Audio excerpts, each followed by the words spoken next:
We're getting close. Less than 50 meters to the elevator.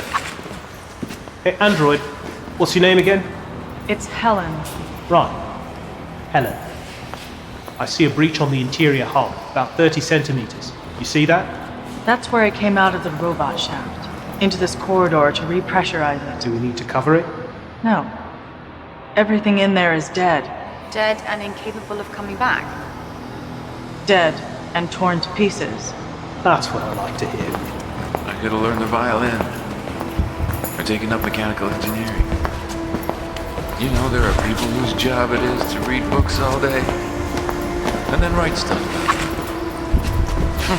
Wouldn't that be nice? Read books all day? That would suck.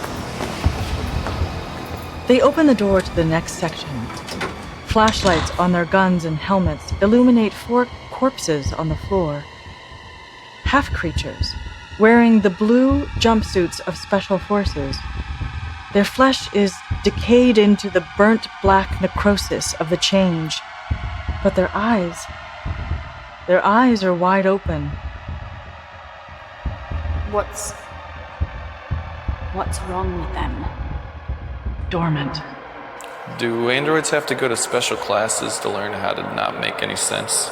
It's how they save energy between feedings. Ah. She's right. They're dormant. Well, let's get to whacking their heads off. No time. Let's just move through. The elevator shaft is just ahead.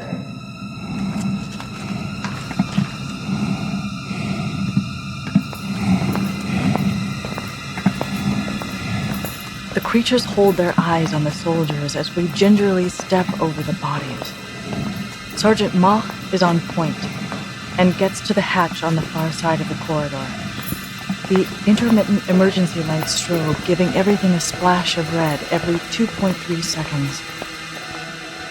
Mach leans into the hatch, quietly, but with his taut musculature straining, rolling the steel door open on its hydraulic bearings. While holding the door open, he signals the others through. Reyes gracefully dances through the small opening, landing quietly on the other side. I turn back toward Tennyson and Carlyle. Behind them, the dead are standing. Their eyes glow a sickly green in the flashing red lights of the corridor, their mouths open as though in horror of deeds yet undone, their char-colored skin dripping from their bodies. And they launch themselves at Tennyson.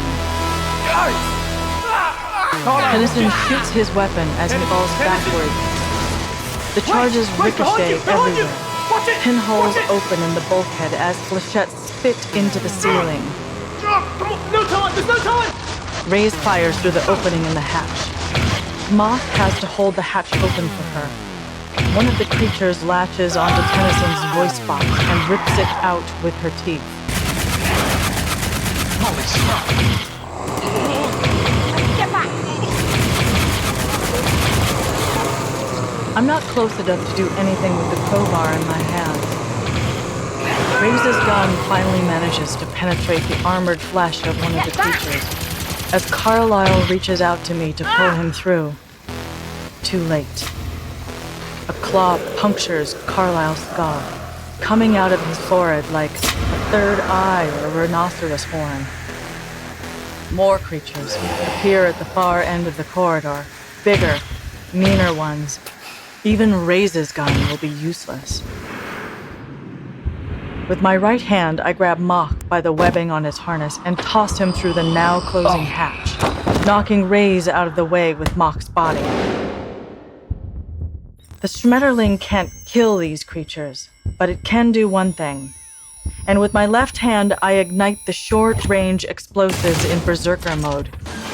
This unloads the entire weapon's arsenal in 0.8 seconds. But I'm not shooting at the creatures.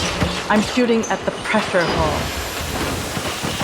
6 of the creatures have attached themselves to me, full of terror and bile, while thousands of yellow phosphorus TT grenades ricochet like angry fireflies into the corridor, slicing open a half-dozen holes in the bulkhead which are big enough to drive a bus through.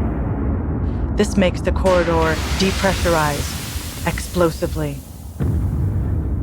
I pull myself through the rapidly narrowing portal of the fire door.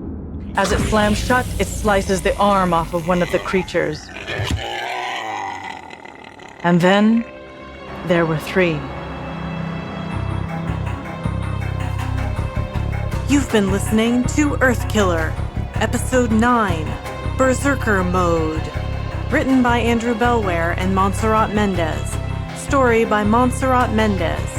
Produced by Laura Schlockmeyer.